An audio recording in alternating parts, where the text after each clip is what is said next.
It's so much quieter these days without everyone around.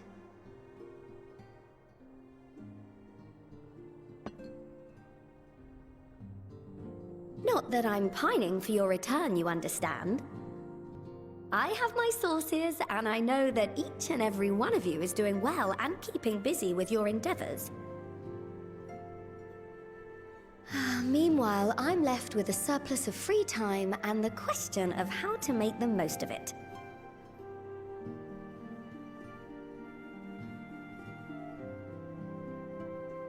What about you?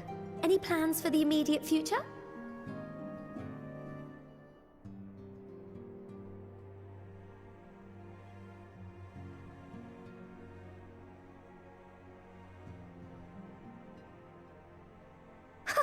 Traveling to the edge of existence and back wasn't enough?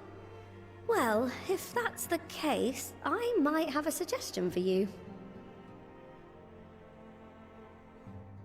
You've fought bravely and selflessly, helping those in need and saving our star from unimaginable threats.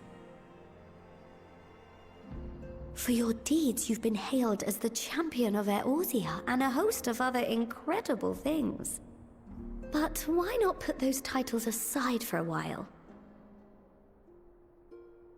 Acquit yourself as a simple adventurer again, and travel the world in search of wonder.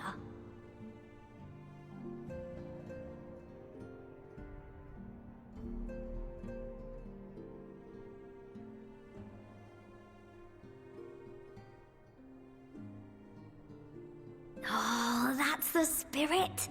I can feel from here the blazing fire that just lit in your belly. Now, all you need is a destination.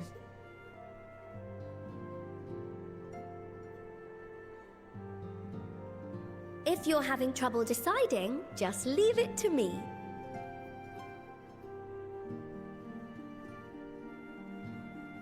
Thavnair. That's where you should go next. I doubt you were able to squeeze in a proper tour of Radzat the last time you were there. What with the burning skies and rampaging monsters and so forth. And I'm sure Vritra would be pleased to see you. Then there's the bounty itself. The Empire's presence in the region was always a deterrent to exploration. So if you've a mind to sail that sea, now's your chance. Just think of all the new experiences you could have.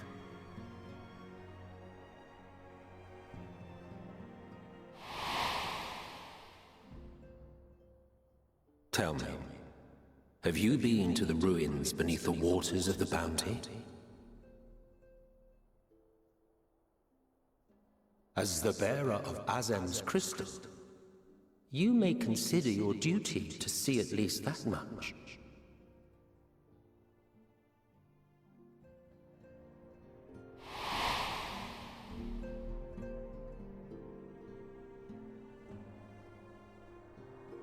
Oh, I know that look.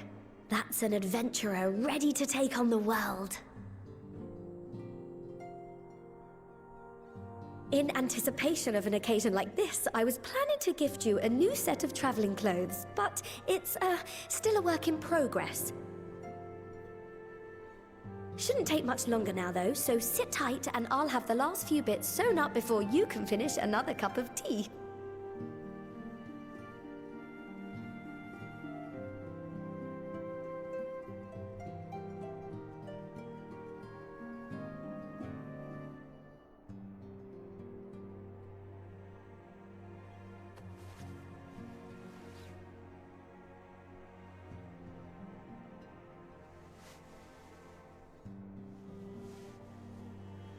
Stitch in here and trim in there. Knot the threads with love and care.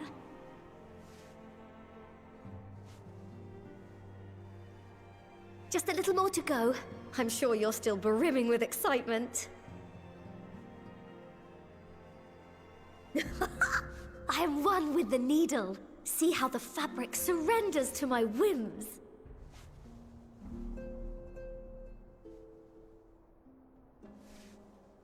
Don't worry. I'll make sure the lining has plenty of pockets for all your little treasures. I swear adventurers are worse than children when it comes to hoarding every feather and leaf and animal hide they come across.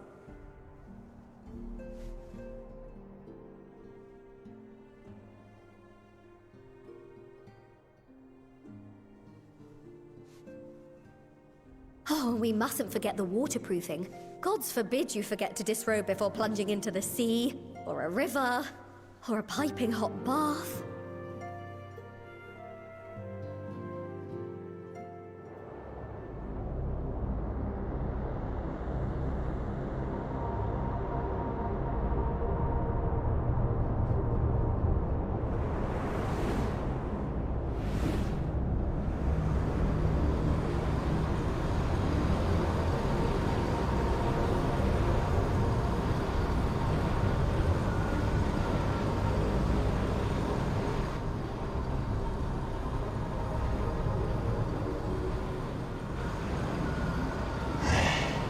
And thus I am returned.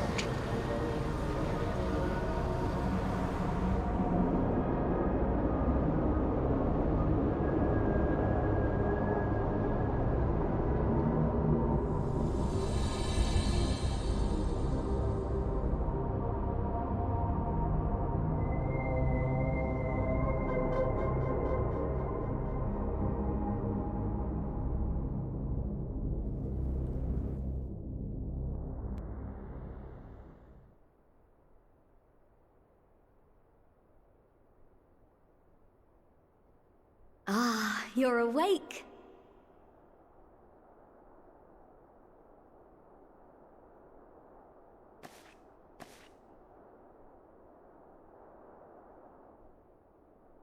My apologies. I do get a little carried away with my sewing.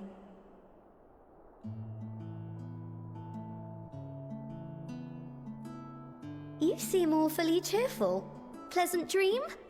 Or are you just looking forward to the next chapter of your grand saga? Either way, I promise to provide you with new apparel, and so I shall. If you'll accompany me to the Diamond Forge, we can put the finishing touches on your outfit. Shall we?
Marshal, please! You must let me have that treasure map!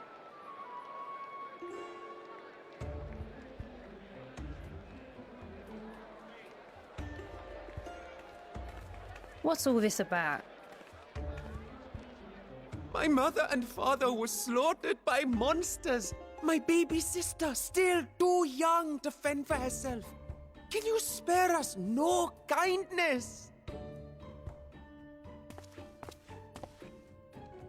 So, you hope to find your fortune? And what? You expect me to surrender my wares for pity's sake? What have you to offer in payment?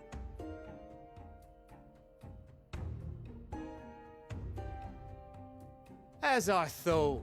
Come back when you've more than rags to your name.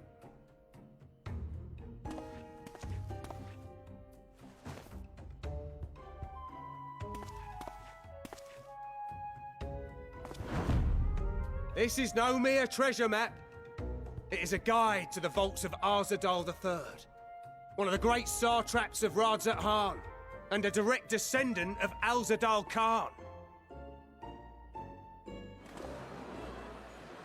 A map to Alzadal's legacy? So he says. A fake, I'd wager. This is no fake. The parchment is marked with an arcane glyph of passage. You may find the ruins hidden in the bounty, but you won't be setting foot inside without this in your possession. A priceless artifact it is, discovered amongst the rubble in the aftermath of the final days, and lovingly restored by yours truly. This map is the key to fabulous riches, and I'll be the king of fools to simply give it away. Be glad I am no such king, boy. Your scrawny-eyed had never returned with that treasure alive.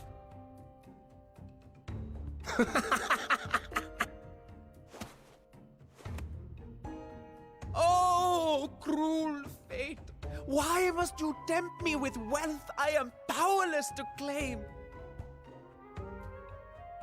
How I shall envy the one who purchases that precious map! Whatever they pay will be but pittance against the golden hoards they stand to uncover.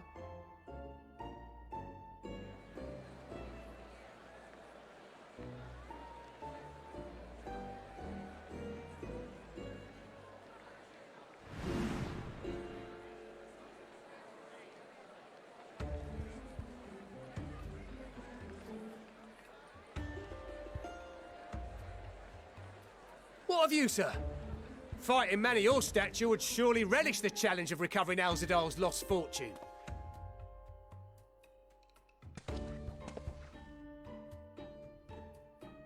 A fortune, you say?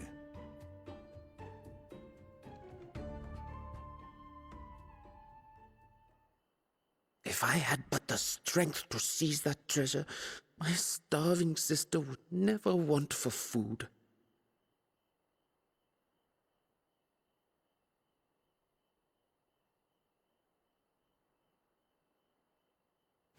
I'll take it. Will this cover the price?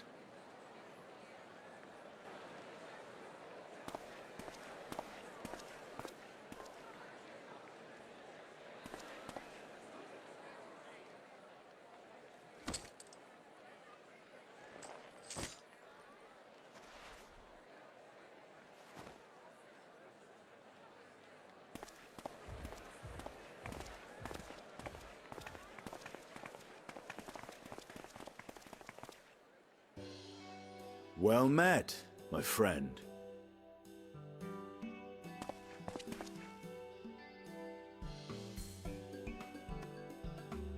Someone is dressed for adventure.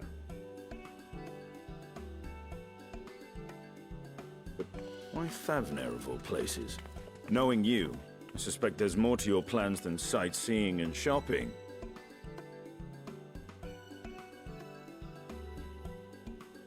Ruins beneath the bounty. Curious. And here I've acquired a map to just such a site.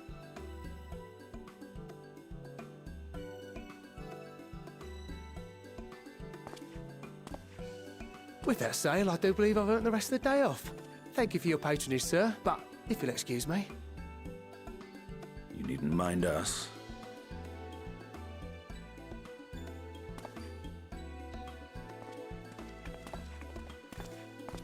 And now I fleece one of the heroes of the final days. Pray the sisters were looking elsewhere.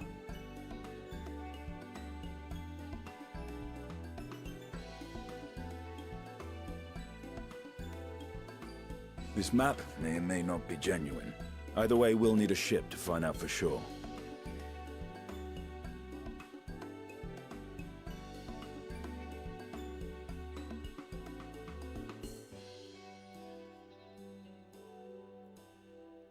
Lest you misunderstand, I seek the treasure not for myself.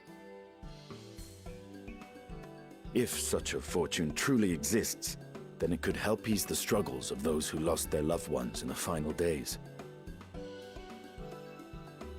I hope to do for Thavnir what you and Alphino did for the Alamegans when you recovered the Mad King's trove.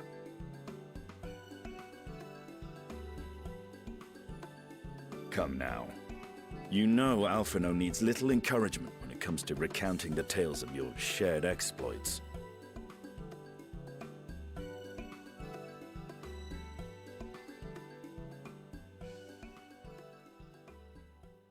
Speaking of precocious lads, that boy in the bazaar was clearly an accomplice of the merchant. Suppose his role was to draw the attention of the crowd and add weight to the merchant's bold claims. Transparent act for the most part. It was not all mummery. The need to provide for his sister rang true enough. Thus, if some portion of the profits end up in that waif's pockets, then I will consider it money well spent, whether the map leads us to the vault or not.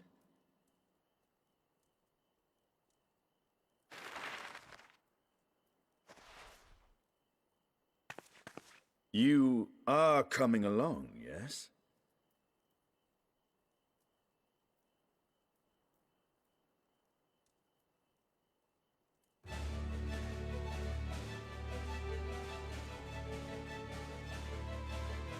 I thought as much.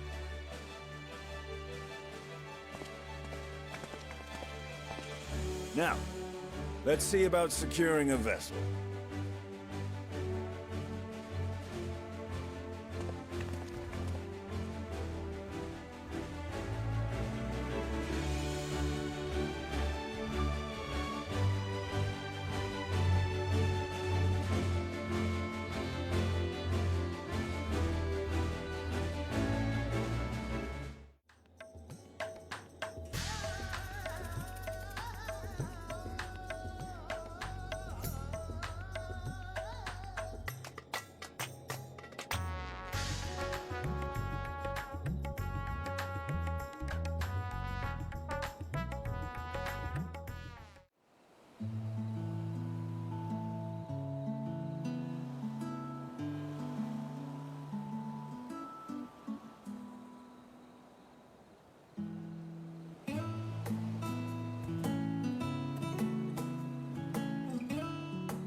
Ah, Urgica, my good man.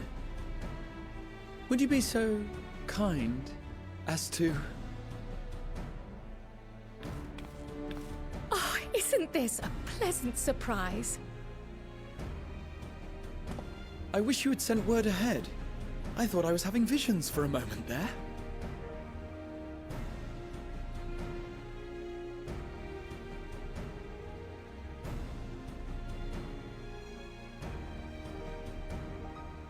Raha and I have been compiling old records of the students' activities.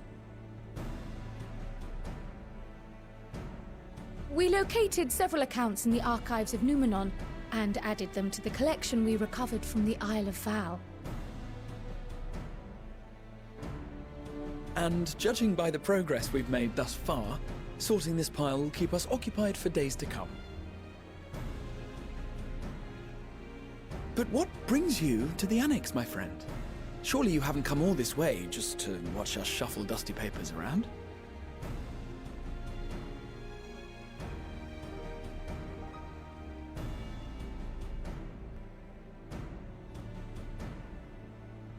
The treasure vault of Alzadal III. And you're looking for companions to join you on this expedition.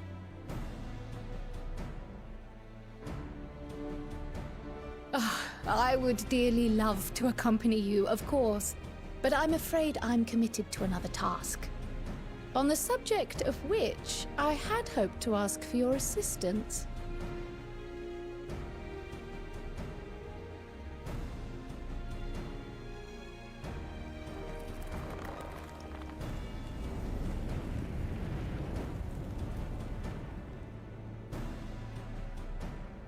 Then again, it's not so urgent that it can't wait until you've returned. You should go, Raha. I'll stay here and mind the shop, as it were. Are you sure? I'd hate to leave you short-handed. I'm sure. Just try to be back before too many moons have passed. Well, I guess we're off on another adventure already.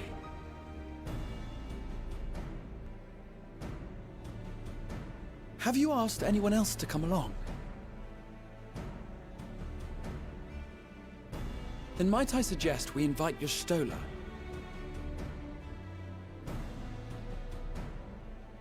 Ever since the Scions disbanded, she's spent most of her time cloistered within the Great Gooble Library, hoping to piece together a method to traverse the rift. It would seem, however, that whatever wisdom she sought there was not to be found. She arrived in Charlian the other day. We spoke briefly before she began her search of Numenon. Considering what you've told us of Alzadal's extraordinary feats, I do believe your Stola would be more than interested to hear what you have to say.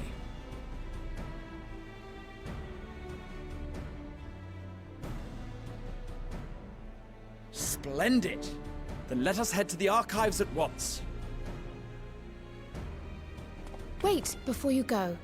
I have another potential member to volunteer, if you've room to spare. Urianger.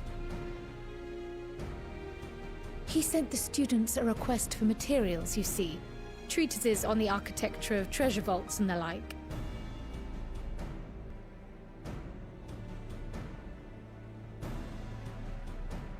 From what I can gather, the Loperites are looking to make improvements to their own creation and wish to learn more about how we build things down here. So, why not take Urianger with you? Let him study Alzadal's legacy firsthand. None can deny the benefit of seeing something with your own eyes.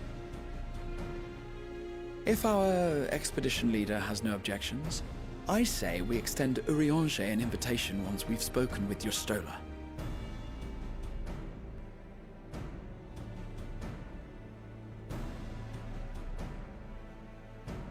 Safe travels, you two. But don't forget, I'd still like your help with that other matter I mentioned. Right. Then it's off to the library.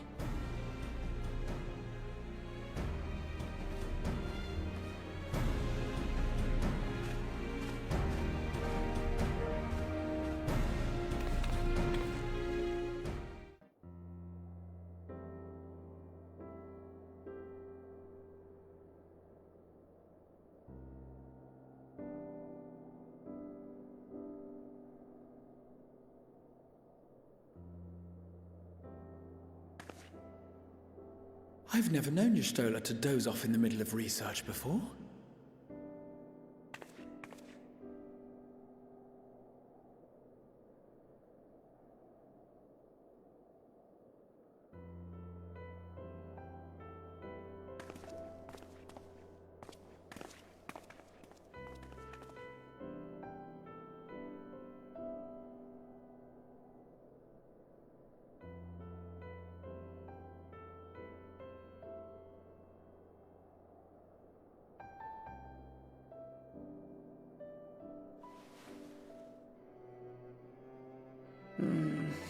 Close my eyes for one moment.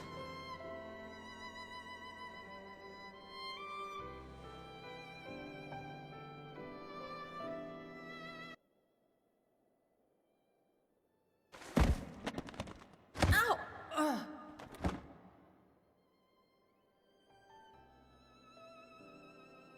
How long have you two been here?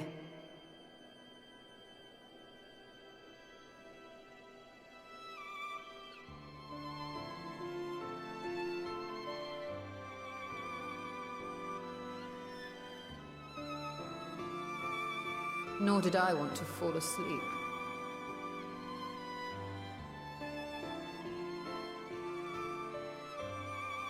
I must have been studying for 2-3 days straight before exhaustion finally claimed me.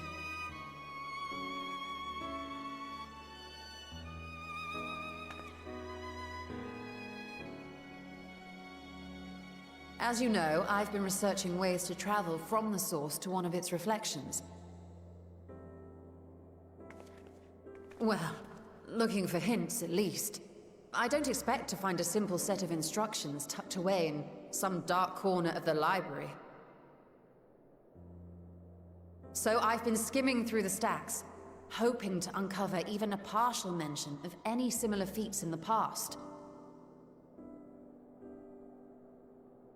A means to travel between worlds exists, and you can be sure I will find a way to employ it. So I promised Runar, but 'twould seem I've set myself a nigh impossible task. You needn't be so hard on yourself. The leap I made with the Crystal Tower was not achieved in an afternoon. It was the culmination of a collective effort spanning generations. Oh, you think me discouraged? I assure you, 'tis quite the opposite. A daunting challenge and the time to sink my teeth into it. I feel like a fresh-faced student again. A scholar in her element.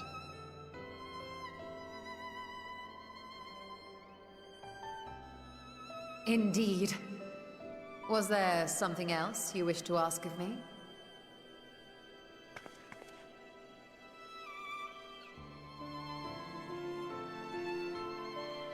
Alzadal is no minor figure in Harnish history, and much is known about his family. But this is the first I've heard of a descendant surviving a trip to another world. If those tales are true, then he may have left behind some clue as to how it was accomplished.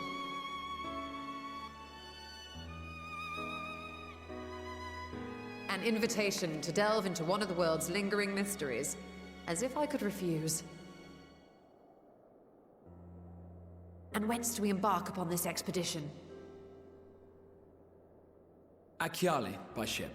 But before that, we thought to extend an invitation to Urianger as well. He was in Thalmazane, last we heard. Then by all means, let us recruit him, and be on our way.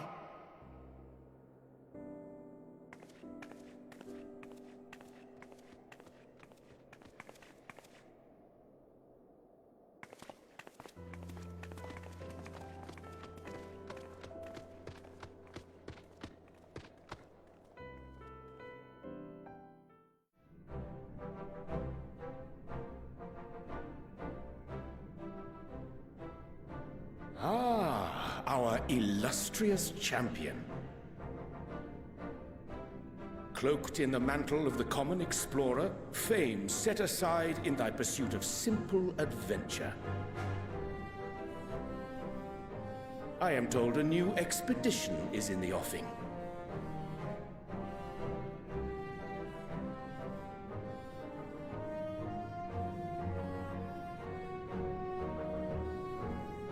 And thee. As ever, thou art the picture of strength.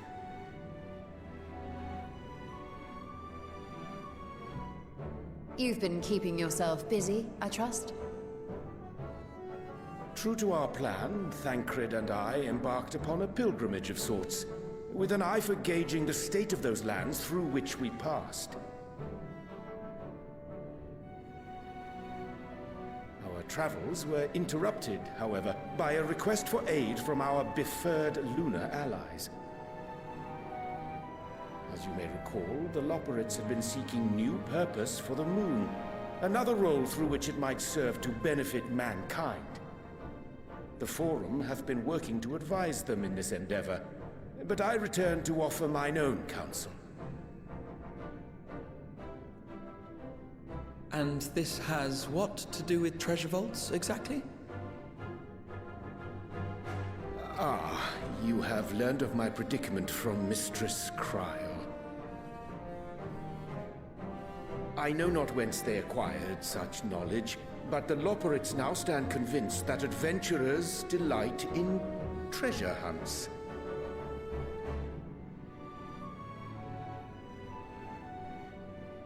Thus, with their newly built wonderland of riches and mystery, do they hope to entice all manner of daring delvers to the moon.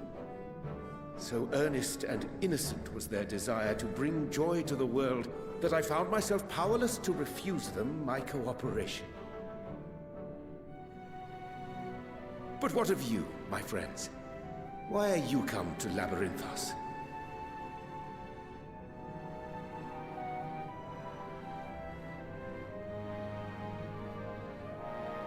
Fascinating. This is indeed a most fortuitous opportunity. I should be honored to accept thine invitation.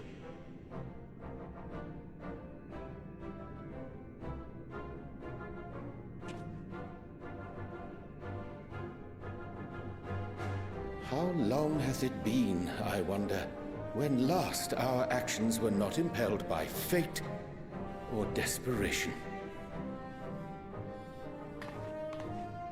Aye. Though I cherish the Scion's accomplishments, 'tis pleasant to not have the weight of the world upon our shoulders for a change. Counting Istinian, we number 5 now, yes? Without knowing what traps or perils await unwary feet, we may be wise to refrain from recruiting others. I agree. Between us, we should have the skills to handle whatever situation may arise. Shall we be on our way?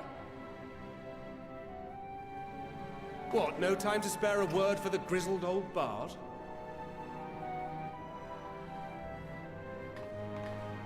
All is well, I trust? A wasted trip, I'm afraid. I'd hoped to catch up with a former mentor while you parleyed with the rabbits, but it seems our paths were not to cross.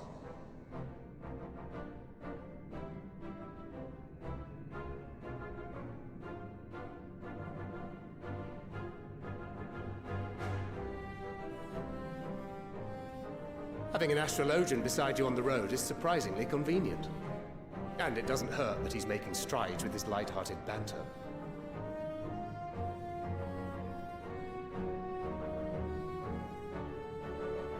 In any case, as we made our way around Ilzabard, we saw that much of the continent was in various stages of chaos. A certain amount of disorder is to be expected. The final days are over, and the people no longer have a common threat binding them together. That's the thing with these fledgling troubles, eh? You need to keep an eye out, lest they mature into full-grown headaches. So, for what reason have so many esteemed personages seemed fit to gather?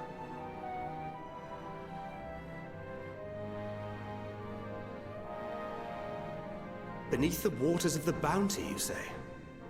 I see you've already stolen away my traveling partner with the promise of unexplored ruins and scholarly glory. Nay, 'tis not for mine own indulgence, but rather the fulfillment of my commitment to the Loperids. Ah, of course. And if you have a Stinian rounding out your group, you'll likely have all the members you need. Feeling left out? I could put in a good word for you, if you like.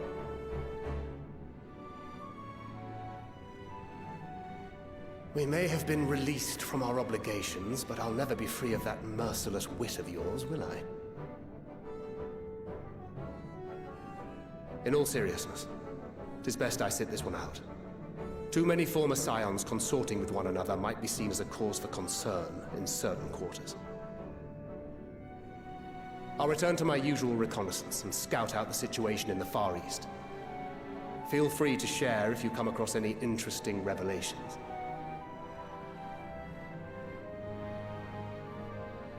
Till we meet again.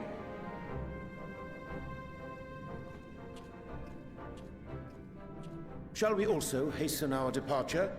Sir Estinian will wonder what hath become of us.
What have we here?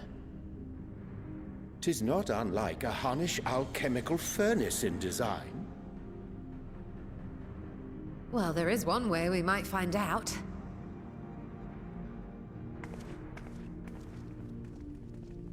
Stop! You mustn't touch it.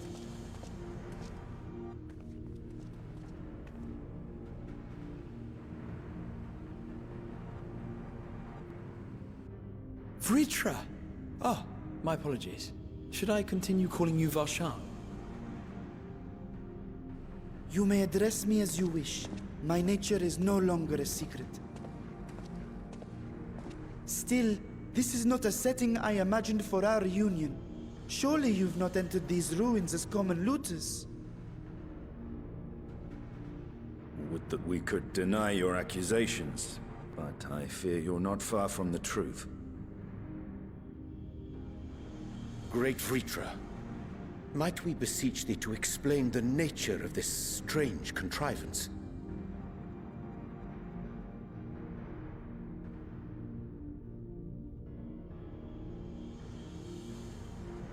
It was crafted by our alchemists at my behest, for the purpose of sealing something away.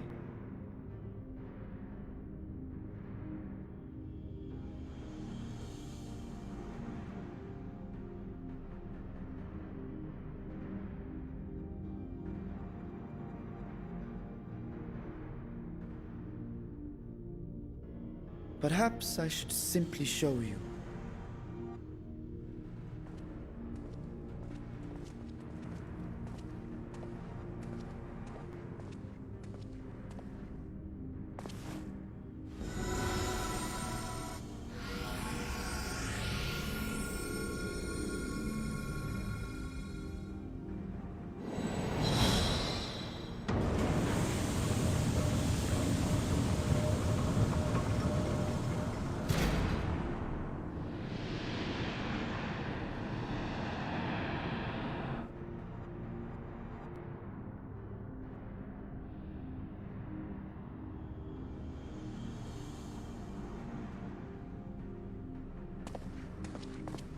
I have lifted the seal, if only for the moment, by an authority only I possess.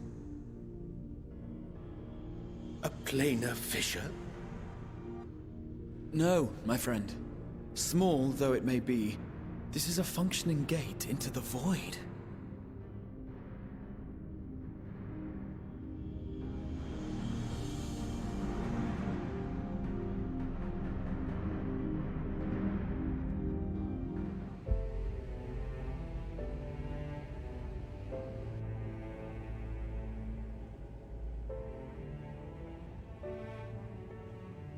I must admit, I am deathly curious to know how a void gate came to be hidden in the depths of these ruins.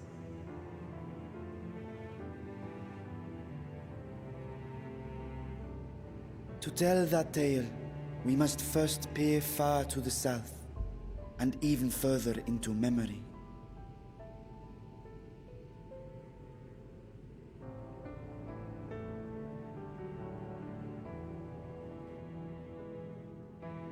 An age 5 millennia passed when the Algan Empire sent an invading force to the shores of Merasidia. The southern people rallied around the commanding figures of Bahamut and Tiamat and fought fiercely to repel the would-be conquerors. With Bahamut's defeat, however, the tide turned against them. Desperate to seize any advantage, the Mercidians resorted to summoning primal entities. In response, Emperor Zande forged a covenant with the Cloud of Darkness, sovereign among the all-devouring denizens of the Void. Thus bolstered by icons on one side and Void Scent on the other, the two armies clashed in a battle of unspeakable carnage. So much death, so much loss.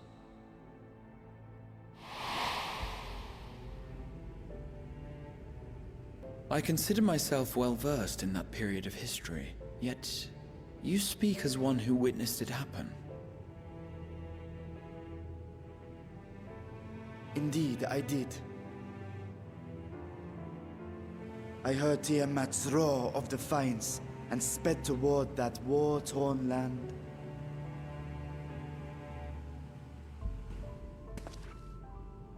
Along with my sibling, Ashdaya.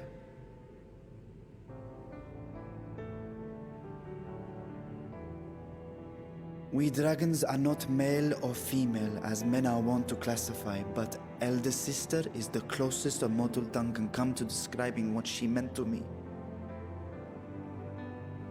I was the last of our brood to hatch, and Ashdaya cared for me where my sire could not. Thus I was with her when Tiamat roared. I was with her when she journeyed south, and I was with her when she fought against the Void-sent hordes.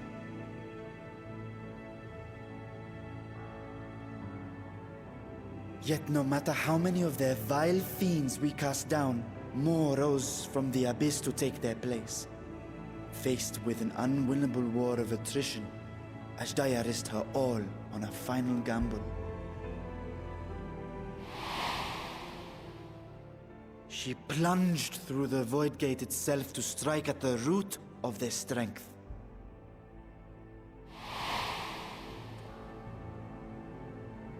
I tried to follow in her wake, determined to lend what aid I could. But even as I came upon Alag's glittering tower, I saw the rift close behind her. And Ashdaya has been lost to us ever since. I find I must retract my earlier claim of historical knowledge. Nowhere in the Crystal Tower's archives did I see mention of such noble sacrifice. That does not surprise me. To Allagan eyes, it must have seemed as if a lone dragon, driven to madness, simply dove through the gate and did not return. For my part, I spent long years searching for the means to reunite with Ashdaya. Until I could search no more. Until Alag was dust, and the art to open a void gate large enough to accommodate a dragon forever lost. Yet you have the beginnings of a gate right here, under the control of a harnessed device. My discovery came before Radzat was founded. Though I scoured the lands for a method to cross the rift, it was beneath the sea that I chanced to find a natural planar fissure. It was, however, far too narrow to admit a worm's bulk. Only after our city rose upon the rock, and I could enlist the aid of our talented alchemists, did matters take a favorable turn. Their dedication was beyond reproach. Tirelessly they worked to expand the fissure, and after decades of toil, it finally grew to a size that a child might pass through.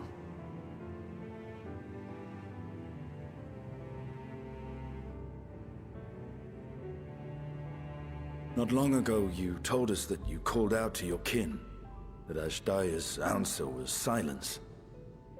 I suspect the conclusion to your tale is not a joyful one.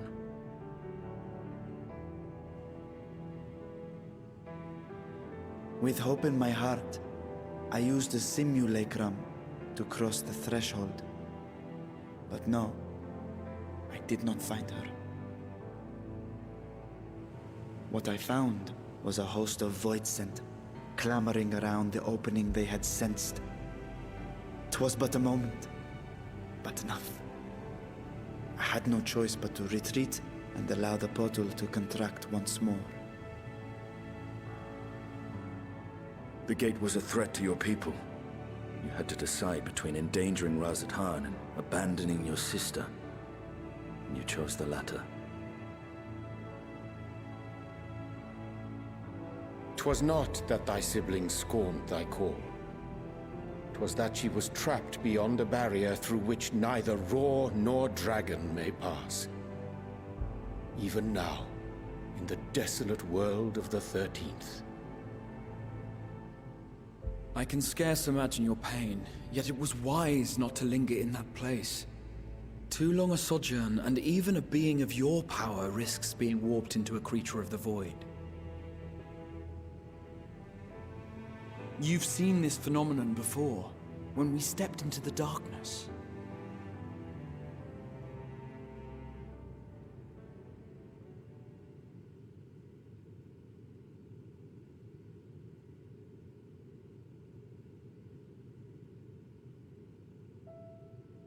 Turned purple?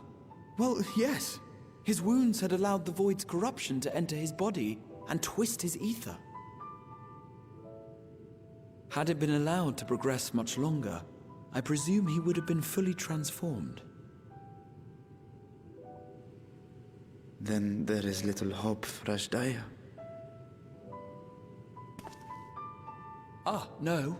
I hadn't meant to. I speak only of possibilities. The scales of the First Brood are extraordinarily resistant to ethereal fluctuations. They are the protective talisman's core components after all, and even the corruption I described would struggle to overcome. Of course. With the warding scale in one's possession, one could conceivably survive a stay in the 13th without being warped by its energies.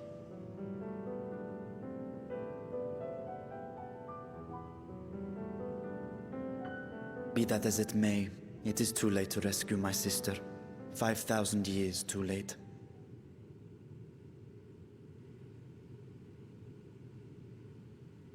And now countless others look to me for guidance and protection.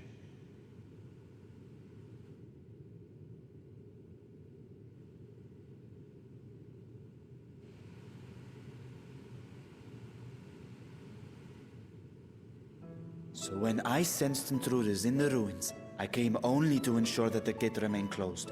That, and to secure the treasure, of course.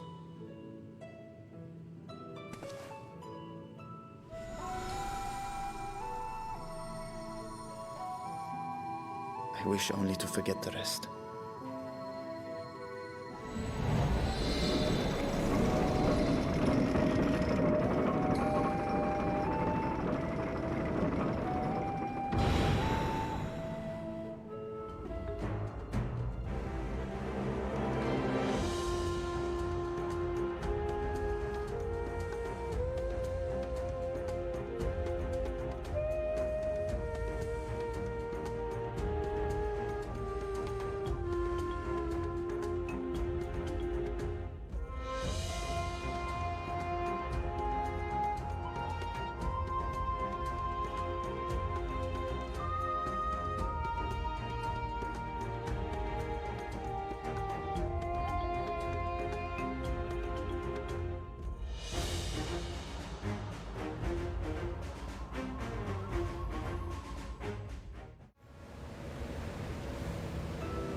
I thank you for your attendance.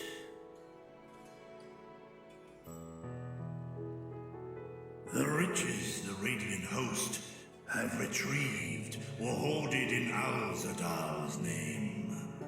A fortune I set aside for a future day of need. And lo, that day hath come. May it aid our wounded city in reclaiming its vibrancy and vigor. In better times, I would leave such a task to our capable Ahawan. God's rest his soul. Finding myself bereft of his counsel in the here and now, I will assume the responsibilities of mine office directly. Firstly, the treasure shall be sold for more convenient currency. Thence, invested into the trading port of Yedlamad. Our merchants must have their operations restored, their ships rebuilt. Commerce must flow once more. None were spared the tragedy of the final days. Of this, I am well aware. But an absence was created by the loss of Kalzar's consortium. And by filling it, we provide new means for our fishermen, our artisans, and others to bring their wares to distant markets.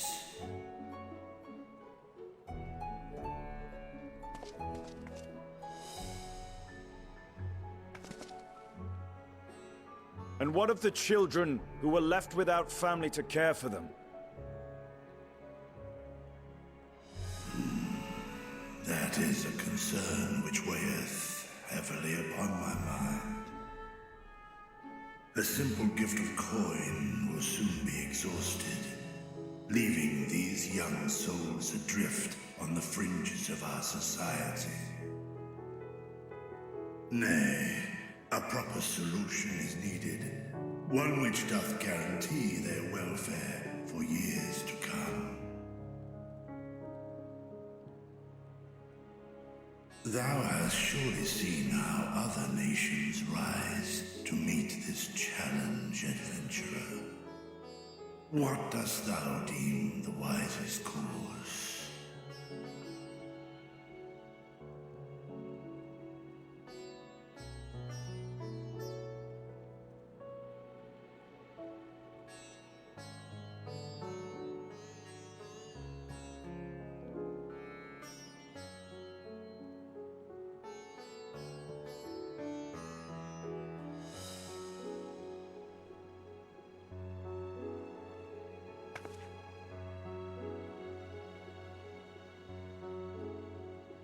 Of course, the revival of trade can contribute to the building of a new institution.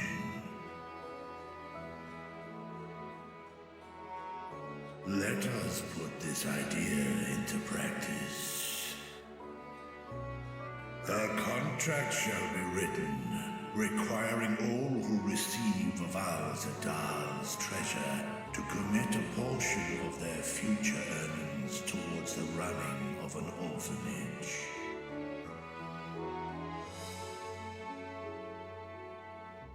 Now, such an influential policy is deserving of a worthy name.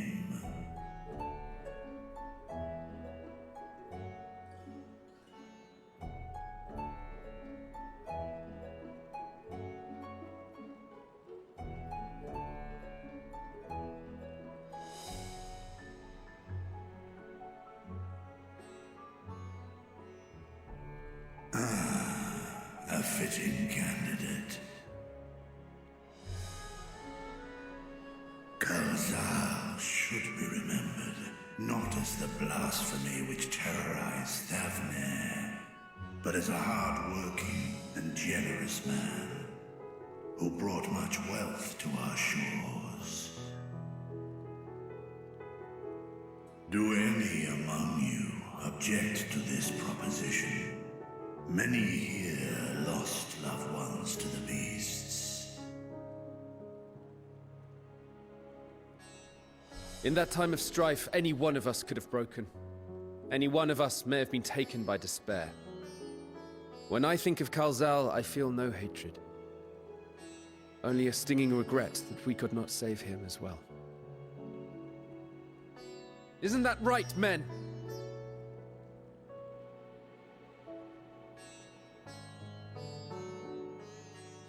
This bodes well for that boy.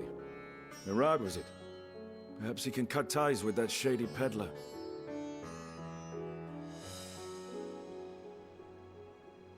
Then let it be done.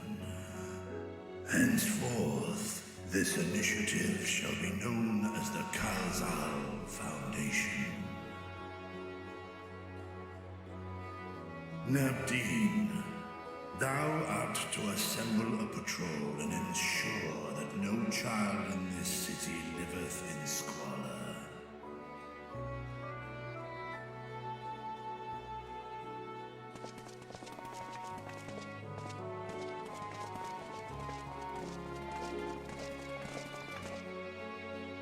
Clerks, see to the management of our funds and make haste.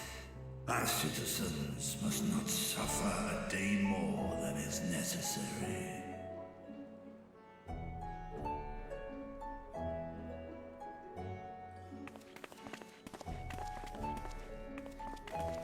Dragon and man, side by side in pursuit of a brighter morrow.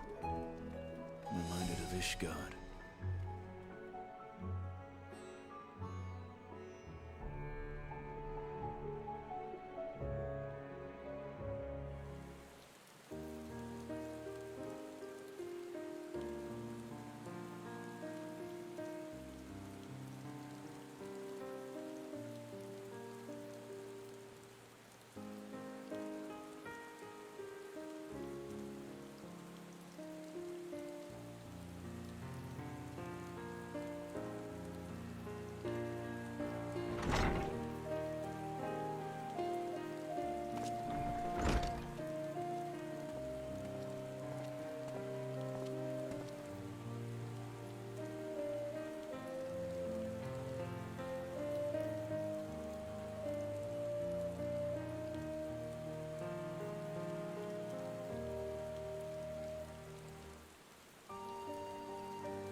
Right, here we all are. You discovered something new. I took a closer look at that device. I was able to determine how it keeps the Void Gate sealed, but not how it might instead be employed to expand the opening. For that, I would need to reference the technique developed by Vritra's alchemists, no records of which appear to have survived the intervening years.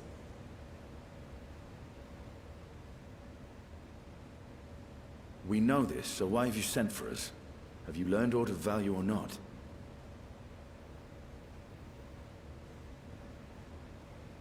Patience, good sir. One must introduce the subject before launching into specifics.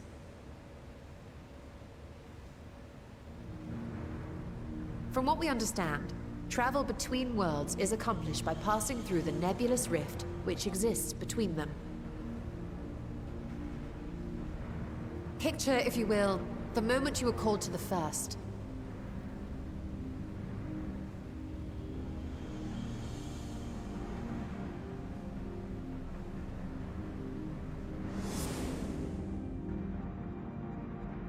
You touched a focus of some kind to help the Exarch pinpoint your location. His summoning spell then channeled the energies of the Crystal Tower to begin your journey to his world.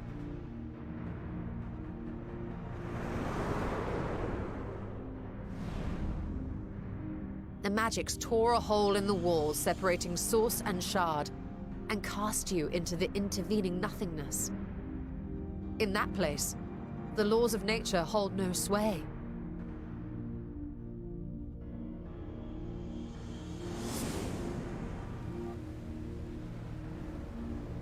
Yet even through this realm of temporal and spatial instability, you were borne safely to your destination in the first. The feat that guided you across such an unimaginable distance, both physical and metaphorical, was nothing short of a miracle.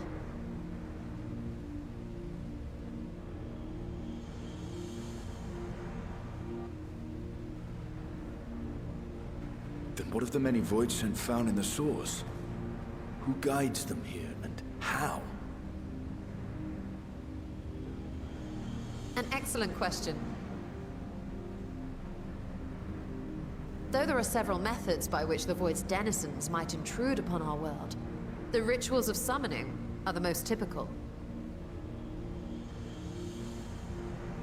For example, let us consider the Gargoyle, a creature of middling power.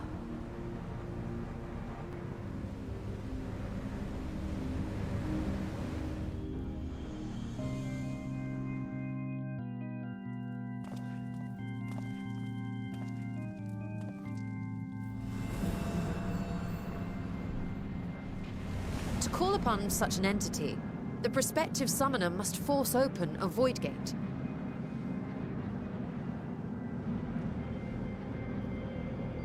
The portal lasts but a moment and is relatively small, allowing only an imp or other lesser being to squeeze through with their physical body intact.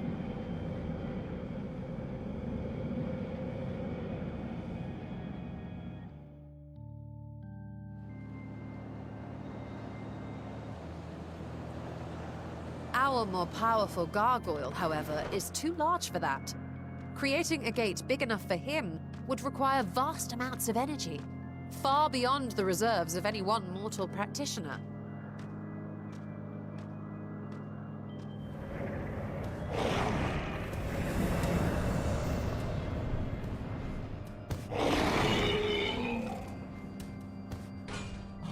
Instead, 'tis far more common to bring over only the entity's soul. We had a taste of that ourselves when a certain exarch dragged us to the first.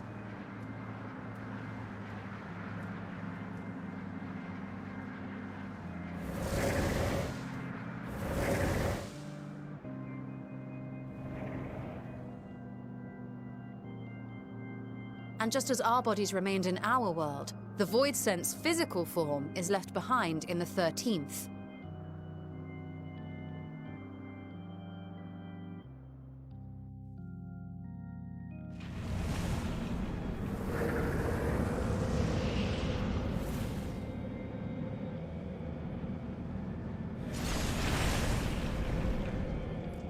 Once at its destination, the summoned soul is granted a temporary shell to inhabit. In the gargoyle's case, a stone effigy has proven a suitable vessel.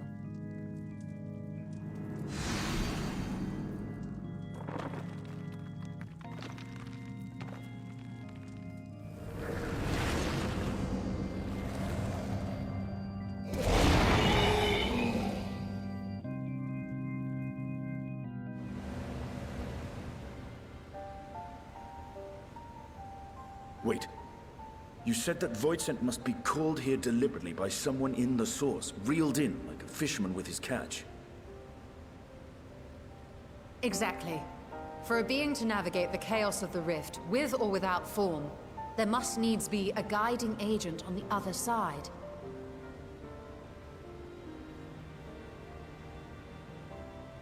When the hordes poured forth from Alag's Great Gate, it was the technologists who drew them through.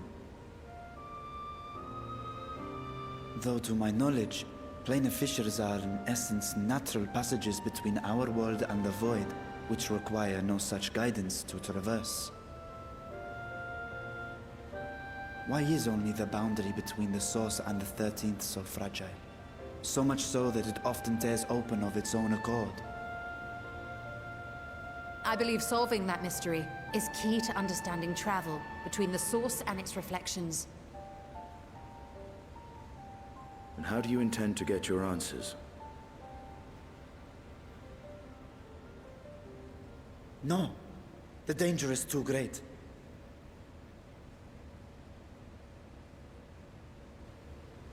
Perhaps.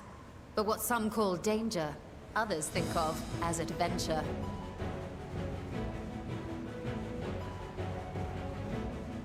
Were you not listening to my tale? Never mind that the means to expand the gate has been lost to the ages. Even could you force the portal wide enough, you would be greeted by an army of murderous horrors the very instant you step through.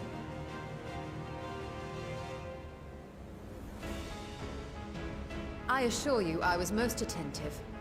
And I agree that to go alone would be certain death. But if I were to bring along one who has already braved the 13th, and humbled the Cloud of Darkness, well, I imagine my chances would be much improved.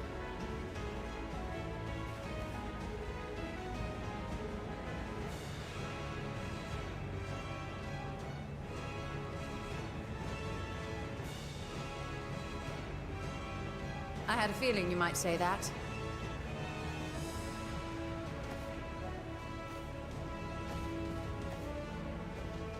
Once again, I put my life in your ever-reliable hands. That said, as much as I would like to march straight back to the Void Gate, there is the small matter of being unable to open it without the Satrap's personal authority.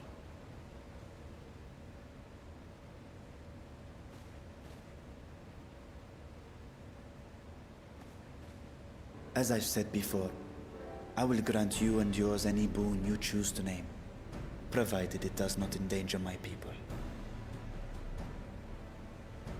You have my word that we will take every precaution. Not a single void scent will be allowed to threaten Radzat-Han, assuming we manage to expand the portal in the first place. You have a plan. Actually, I had hoped you might help us with that. I presume the alchemists you retained supplied you with some explanation of their methodology. That they did. House Daimir was overseeing the project. Daimir. Ah, yes. The family associated with the great work.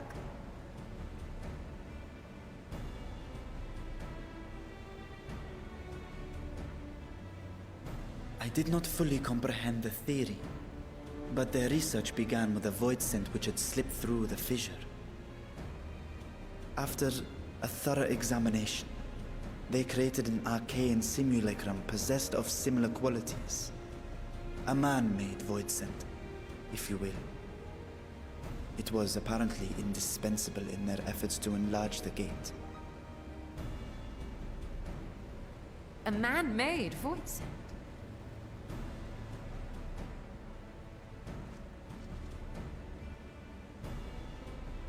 Yes. Being great admirers of the Archons, House Daimir submitted detailed notes to Charlene's official committee. They expected praise and accolades for their simulacrum, and were thus devastated to be informed that their work had been classified as prohibited material. If that's true, then those notes might still be stored in a forbidden archive somewhere.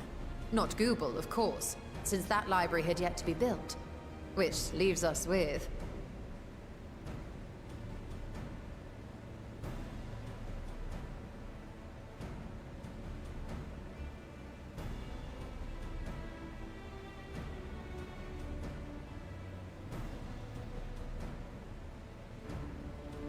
Yes, it may very well hold a copy.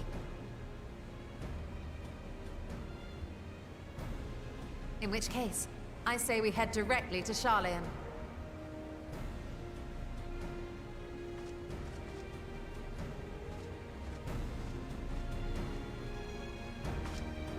Unless you anticipate needing help to reach the high shelves. I see myself being of little use. Go on ahead. I still need to find Mirad and tell him about the Khalzal Foundation.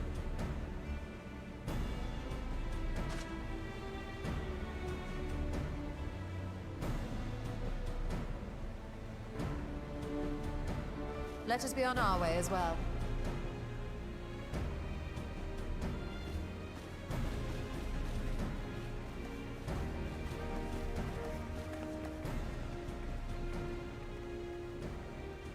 They are resolved to venture into the void. Do I sit idly by?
House Damia's notes are to be found anywhere, it will be here. Let us begin.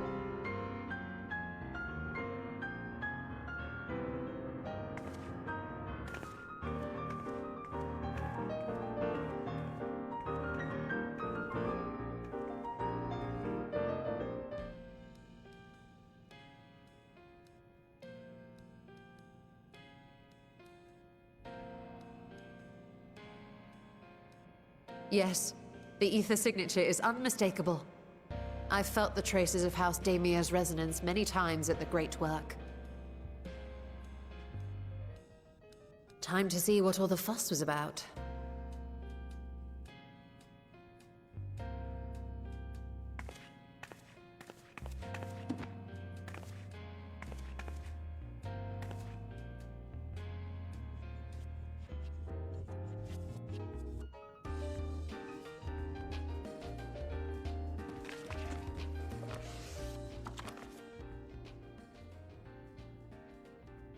Among the ranks of the Voidsent, there exist entities with the power to call forth their brethren from beyond.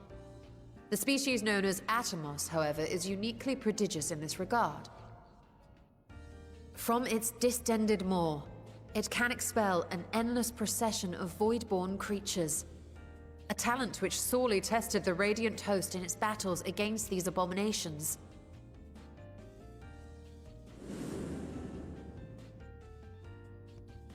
Surmising that the entity itself was acting as a void gate, we endeavored to capture a small specimen and subsequently examine its physiological structure.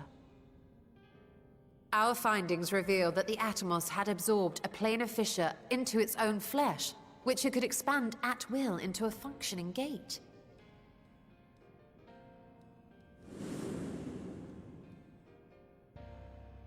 Upon further analysis, we identified an ethereal wave pattern emitted during this process. A pattern we were able to emulate by passing crystal-stored ether through a specially designed prism.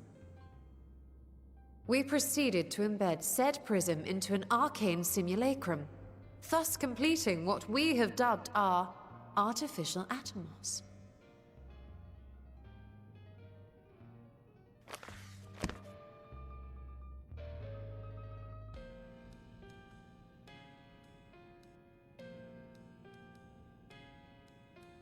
How could I have been so blind to the possibilities? This species, not to mention its ability to summon Voidsent, has been discussed among academics for years now. Just before the advent of the 7th Umbral Calamity, we received reports of Atomos sightings from every corner of Eorzea. Surely you've at least heard the tales.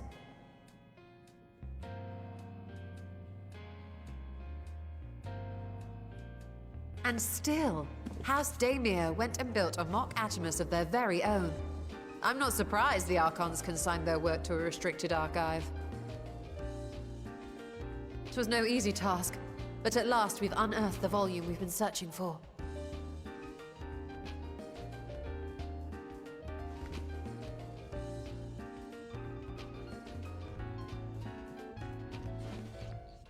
I'd be lying if I said I wasn't tempted to stay longer. See what other forbidden titles might be lurking on these shelves. Ah, but that would be abusing the very special privilege we've been granted now, wouldn't it? Better not.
The ruins alone were impressive enough, but I never dreamed such a treasure lay hidden in the depths of the bounty. It may have been helpful to know this device existed, Your Excellency. My apologies. The gate was a secret I shared with none but my closest advisors. I feared for what might happen should those with ill intentions learn of its existence.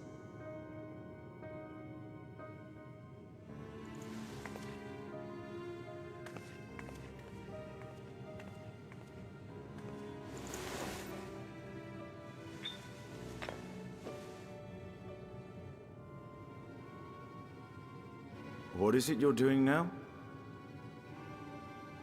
There is something I wish to verify. The NOAA reports claim that a short stint into the void carries little risk of etheric imbalance. Should one suffer an injury, however, or if one's expedition drags on longer than intended, that risk becomes significantly greater. Graha theorized that a warding scale would confer protection from the void's corrupting influence. But I would prefer to test that hypothesis before we set foot in the 13th ourselves. So, this is an experiment of sorts?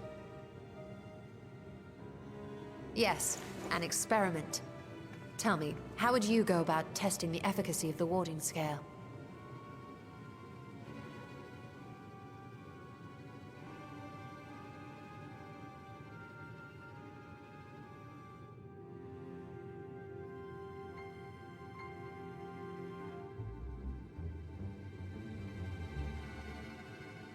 And how would you do that?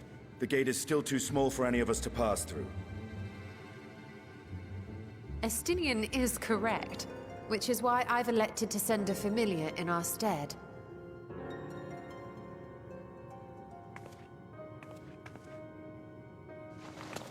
Now, a lowly imp can navigate a fissure, no matter how narrow. Which means an arcane entity of similar stature should be able to manage the same. I hadn't wanted it to come to this, but no other familiars will do, I'm afraid.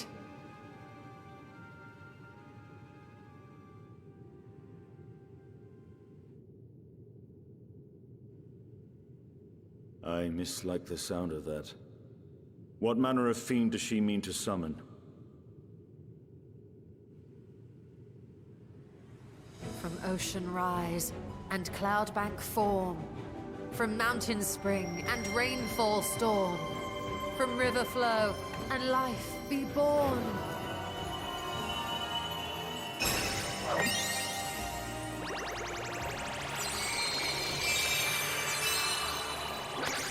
Water, water, froth and foam!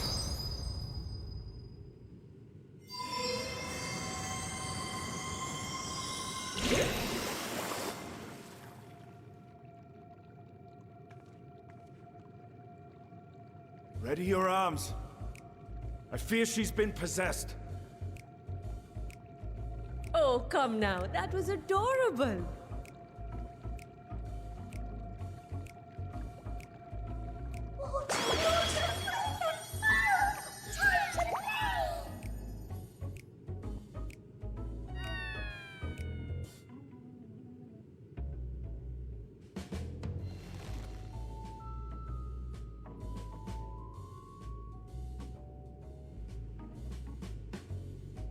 Though not my first choice. These familiars I conceived of as a child have the best chance of fitting through the gate. I only wish my younger self had considered a more dignified ending to the creation ritual.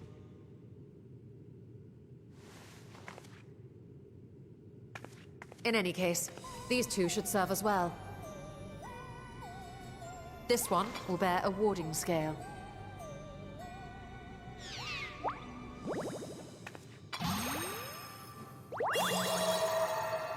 And when they return from the 13th, we can observe how the talisman, or absence thereof, has affected the progress of the Void's corruption.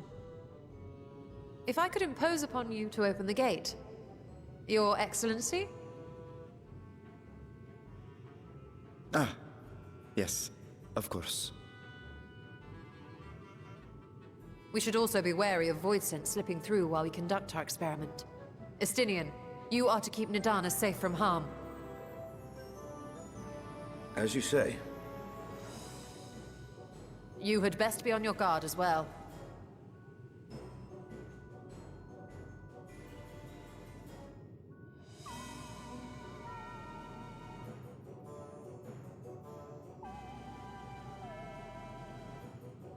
Oh, are you volunteering to join the Nixies? I could shrink you down, you know.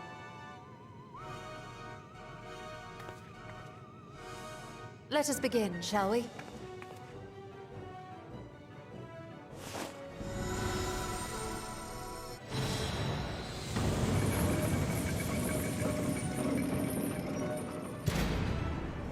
Nixies, into the void.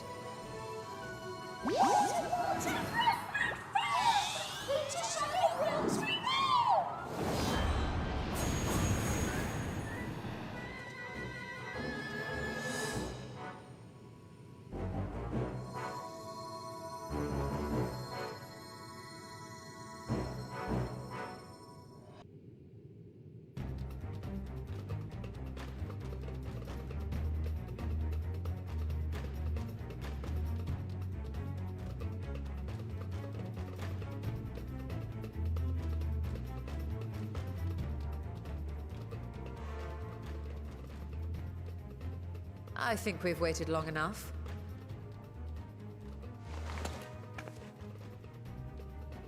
Nixies, return to my side.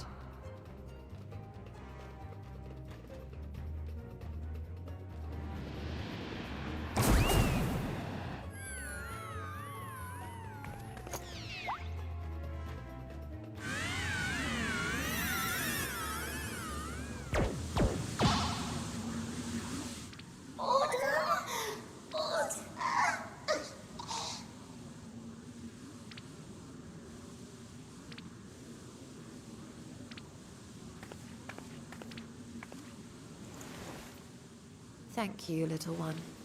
You did well.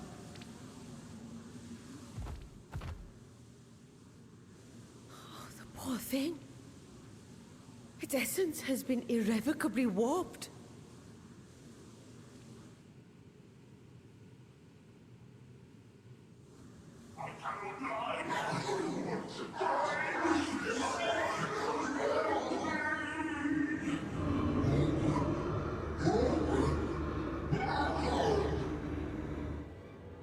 We're out of time! I must reseal the Void Gate.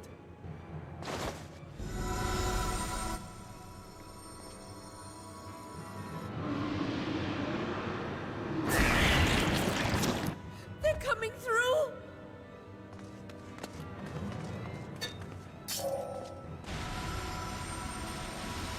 In the name of Alzadal III, I bar this door unto the Void!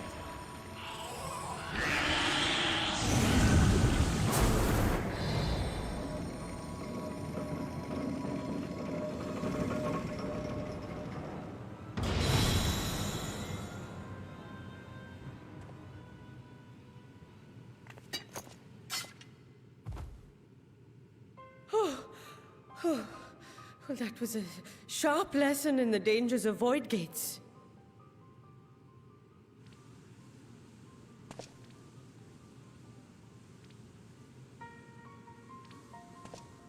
And what of our experiment? I'd say the results speak for themselves.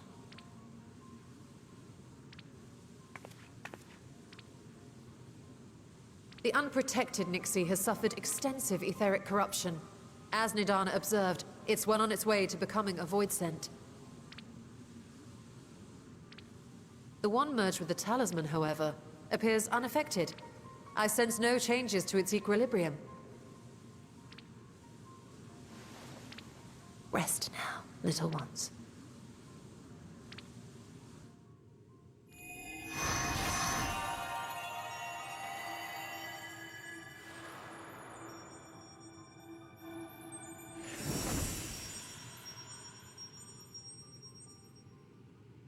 Graha's theory was correct then.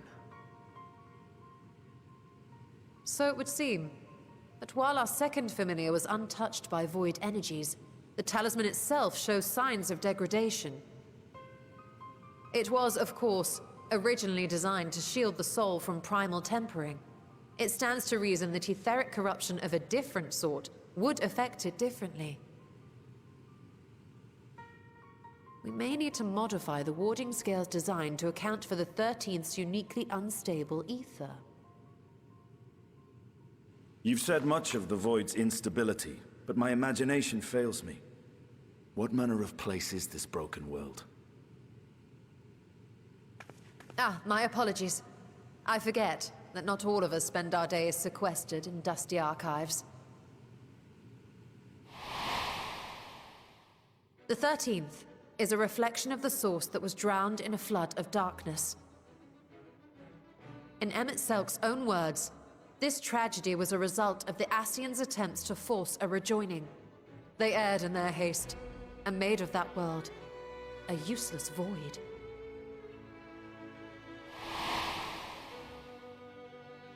You remember Una Kalhai, the unusual child we met during our troubles with the Warring Triad. He explained the fate of the 13th thus.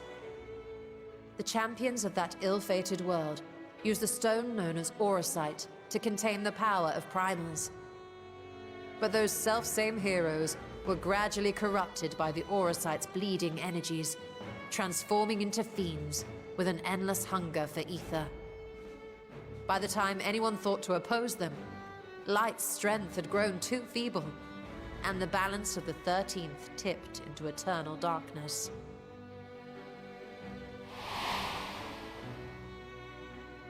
It was Elidibus, as I recall, who rescued Unakalhai's spirit from his final battlefield. But I wonder if there were others whom the emissary saved from oblivion.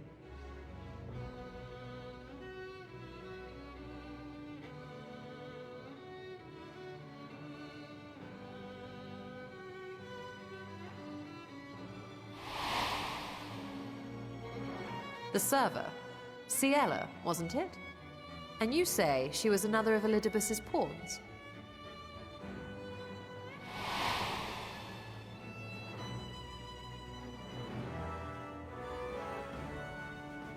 I see.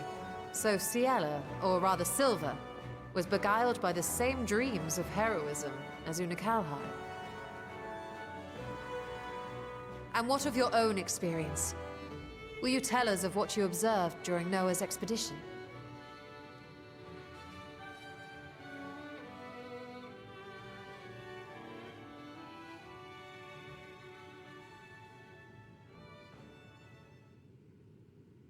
I can picture it now. The sunless, Stygian expanse, infested with legions of ether-starved monstrosities. A void in every sense of the word. What you have described in such lurid detail is exactly why I hesitate to encourage you.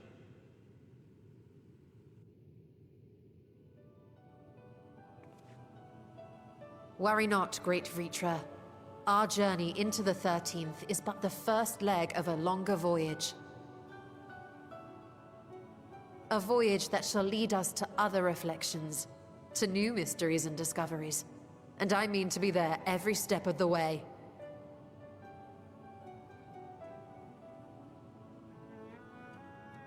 But first, I must focus on refining the warding talisman. Then I can begin work on constructing an artificial Atomos.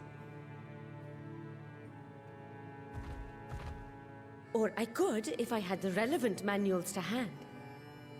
Might I be so bold as to request access to the Satrap's family archives?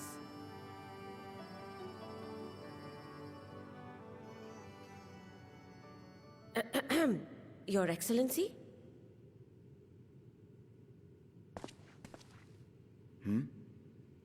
Oh, yes. That can be arranged. I will speak to my officials upon our return.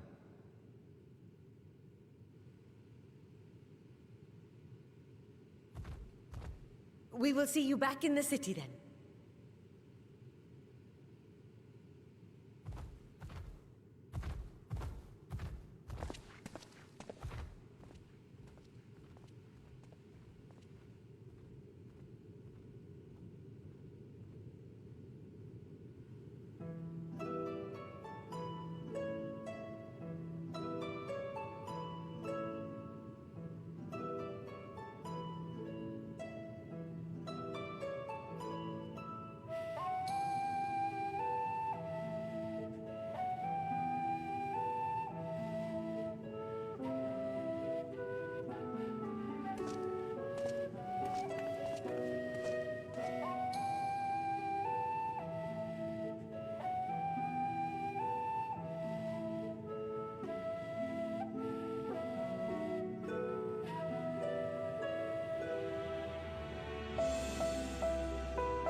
Hey, Stola.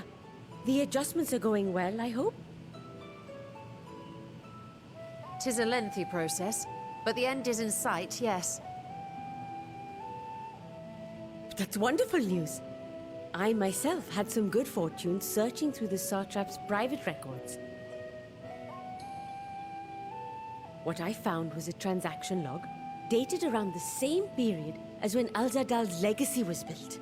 It included a purchase list of highly exclusive alchemical components, and I knew I'd discovered the key to making the artificial Atomos.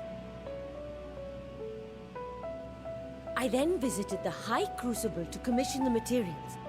After I'd explained my requirements, I was beset by volunteers insisting I allow them to help with the entire project. The usual reaction to someone forcing open a void gate is to run for the hills. Harnish academics certainly are a different breed. The alchemists of old were cut from a similar cloth. The unknown held no fear for them. Indeed, they were ever eager to seek new knowledge, regardless of the danger. And were you not also fearless? Heedless even, in your determination?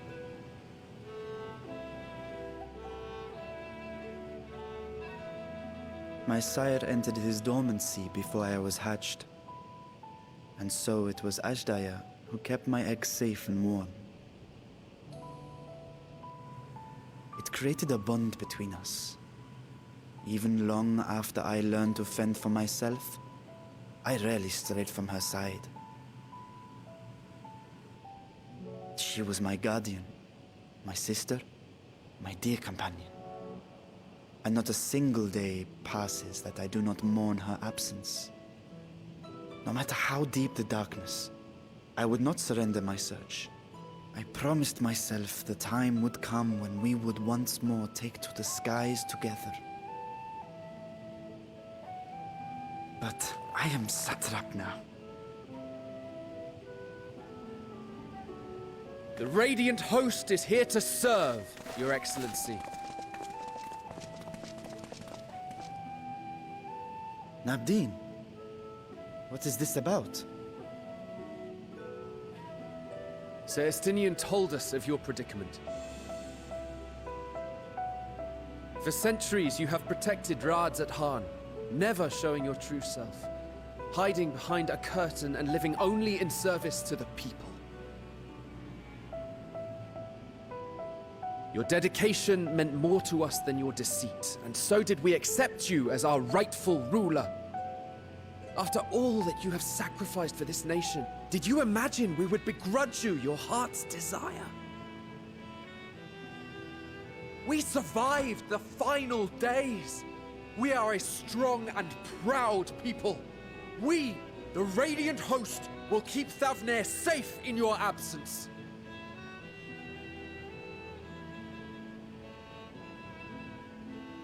I am grateful for your loyalty and for your encouragement. And yet... Now you listen to me, Varshan!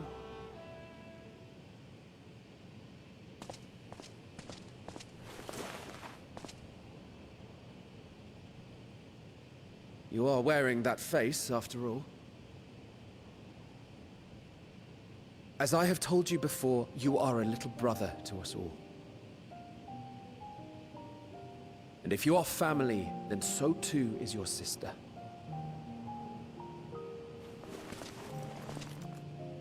We are there for you if you need us. But do not ask us to sit by and watch while you abandon a sibling you have ached to rescue for millennia.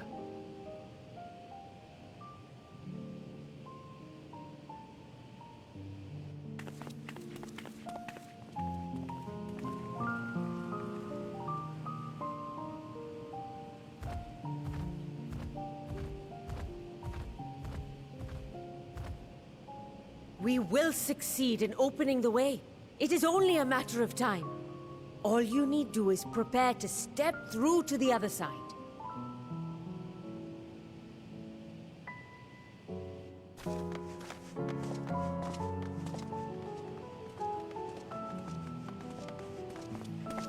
Your Excellency, I wanted to thank you for building the orphanage.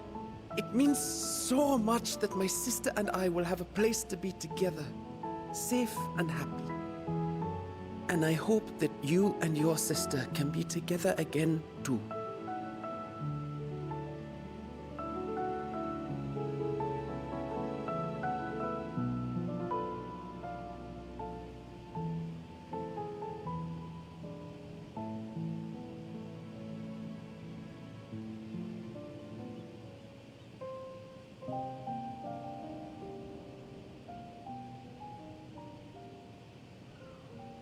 Take heart and protect them well.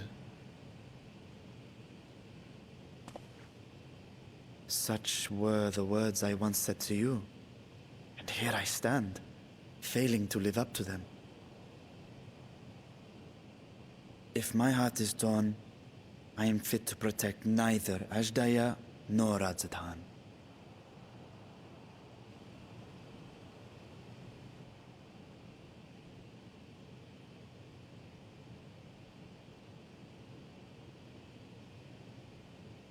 My people, I have come to a decision. Vashan will depart Thavne for a time. My dragon self will remain in the palace, but only to conduct the satrap's most essential duties. While I am focused on controlling this vessel, there may be matters that escape my attention. I rely on you, my trusted friends, to watch over one another until I return.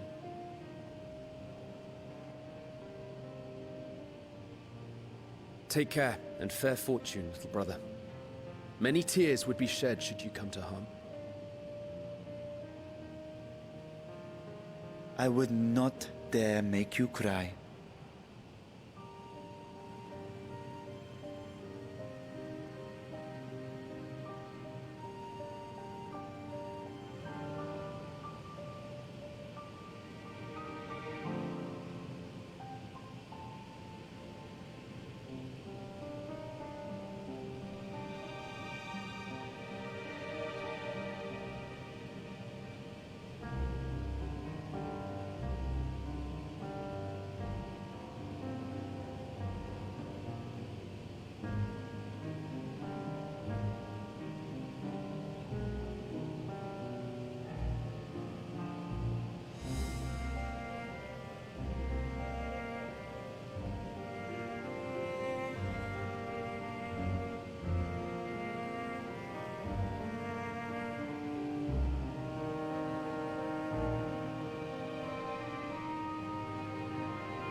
to this world, bereft of savors,